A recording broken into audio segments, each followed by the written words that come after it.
Hello, my lovely Cancer. Welcome back sa aking channel. Sa hindi pa nakapag-subscribe ng aking channel, huwag kalimutan i-click ang notification button at mag-subscribe sa aking channel para sa mga bagong videos at updates. So ngayon guys, alamin na natin ngayon ang mensahe para sa Cancer. Okay? Sa mga viewers, welcome. Sa new subscriber, welcome. Okay, Cancer.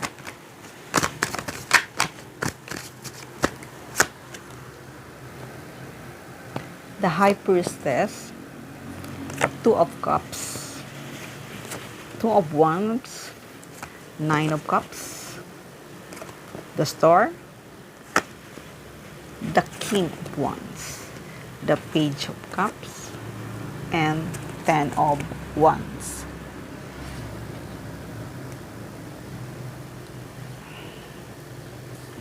Cancer, nakikita ko kung ano man yung pangarap mo ay mag-shine ka. Wish come true. Kaya kung ano man ang nangyari sa'yo, from past, kung ano man disaster, kung ano man na-destroy, kung ano man nababago, nakikita ko ay itong pagbabago na to is a positive. Hindi to negative. Kaya okay lang na kung iniwan ka ng mga kaibigan mo, okay lang kung nagkaroon ka ng breakup sa mahal mo, okay lang yon. Huwag kang manghinayang dahil itong paparating para sa'yo na hiniling mo. Alam ko, kahit tagal mo na itong hiniling, pero magkakaroon ng katuparan, wish come true. Kaya, kung iniisip mo na bakit ganito ang nangyayari sa'yo ngayon, nagugulat ka na lang bakit. Huwag kang matakot dahil itong pagbabago na to na paparating para sa'yo ay napakaganda. Kasi maaari, inaalis ni God yung mga taong hindi para sa'yo. Dahil ang mga paparating para sa'yo ay talagang yung kamatch mo, yung kasoul mo. Kaya itong darating para sa'yo ay talagang napakaganda.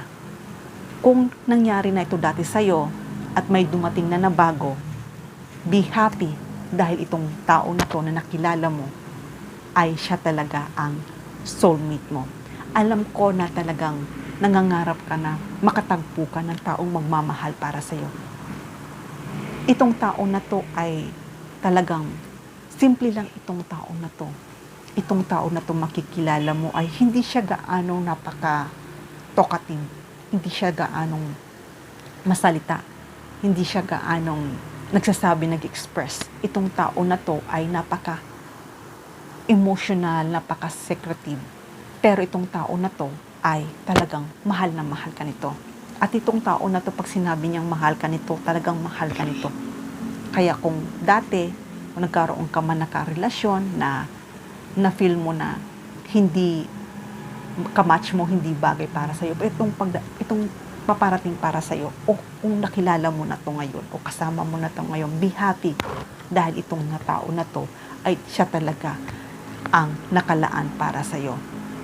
Kasi itong tao na to ay talagang nagtitake action siya. At saka, pag sinabi niya, ay totoo.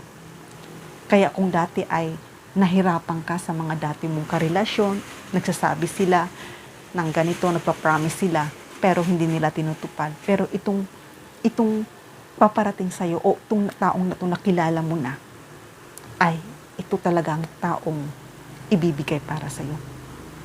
Ito talagang tao ang soulmate mo. Ito talaga, dito ka talaga sa taong itong magiging masaya.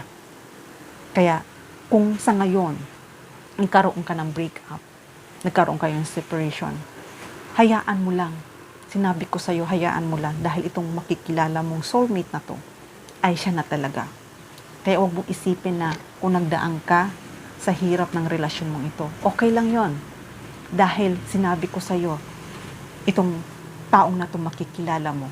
O kung nakilala mo na, kasi nga kung naranasan mo na yung mga hirap sa kanya, at ngayon nakilala mo na, be thankful. Dahil itong tao na to ay mature to at mapagmahal to. Kahit hindi siya nagsasabi ng totoo, pero ito ay talagang mahal na mahal ka nito. Kaya wala kang dapat ipaglala. pag-alala. Kaya kung ano man yung changes na naramdaman mo o na-shock ka sa isang relasyon mo, hayaan mo lang. Kung nahirapan ka na mag-move forward sa ngayon, nakikita ko naman ay kaya mo at makakaalis ka. Kung ngayon may karelasyon ka, nahihirapan ka, nakikita ko naman ay talagang makaka-move forward ka. Dahil nakikita ko na talagang magdidesisyon ka na maaari ikaw ay makipag-break up sa kanya. Nakikita ko naman na maaaring gusto mo na talaga yung makakasama mo yung totoong pag-ibig. Pero huwag kang mag-alala, sabi ko nga sa'yo, Cancer. Dahil itong tao na to, kung nangarap ka na gusto mong magkaroon ng ganito, gantagan, kung ano ba yung gusto mong quality sa isang tao, be happy. Dahil itong paparating para sa'yo ay talagang, ito na talaga ang love mo. Ito na talaga ang kamatch mo. Ito na talaga ang perfect partner mo. Ito na ang soulmate mo. Kaya, Cancer, nakikita ko magiging masaya ka. Magiging masaya ka sa taong ito. Talagang feeling mo na pag nakasama mo na to, feeling mo na ikaw na ang masaya. At nakikita ko naman na talagang magiging masaya ka sa feeling niya. Dahil kayong dalawa talaga ang para sa isa't isa. It's written in the star to at wish come true.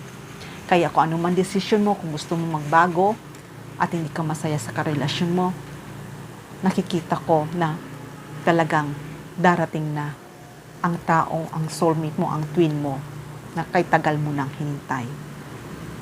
Kaya, be faith. Mag-faith ka dahil itong pangarap mo to sa isang tao na to, na magkaroon ka ng masayang partnership mo, ay magkakaroon na. Ito na ang true love mo. Siya talaga ang taong nakapadhana para sa iyo. Okay, Cancer, hanggang dito na lang muna ang mensahe na to. Love and peace. Mwah.